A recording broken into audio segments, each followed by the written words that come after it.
So the Boombox 4 is finally here, and the speaker is, I would say, good, but a few things I don't like as much on this one as the previous model, but most things are good, to say straight away. And JBL has had some ups and downs in the past, especially with the Boombox 3. The design wasn't too bad, but it was a bit sad that the mid drivers of that speaker with the racetrack big subwoofer were hidden behind the tweeters, which kind of blocked the vocals on those drivers.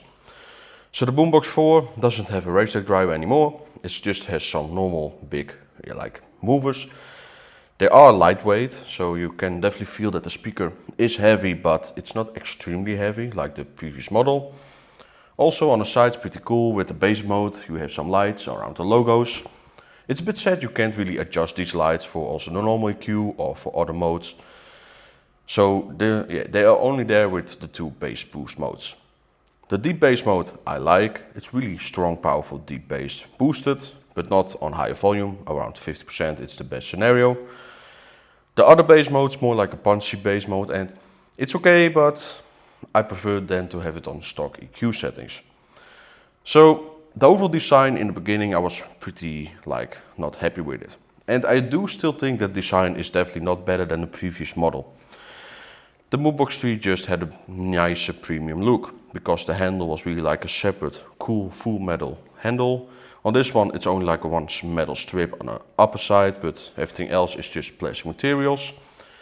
On the rear we have the ports to charge your phone and also to charge the speaker. But it's sad that it still has an AC charging input. No USB Type-C fast charging, which is pretty sad for a speaker in 2025. But when we talk about the audio quality, at least the speaker does provide a pretty well done audio performance. There's still one issue, and that's of course the treble boost. It's typical JBL these days that they boost the treble a bit too much.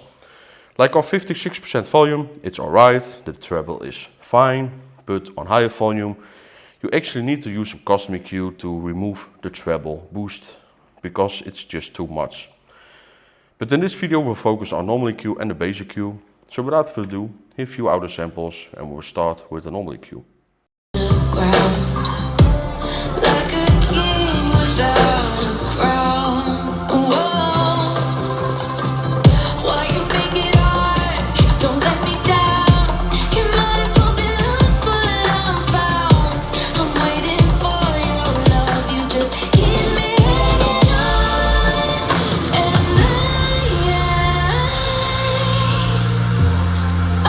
To stay and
Looks like a blink of an eye's not enough. She'd rather be staying for days now. I'd rather fix it than mess up again. She'd rather be burning it all now. I know we will end up in anger. I don't think we grew up, we just began.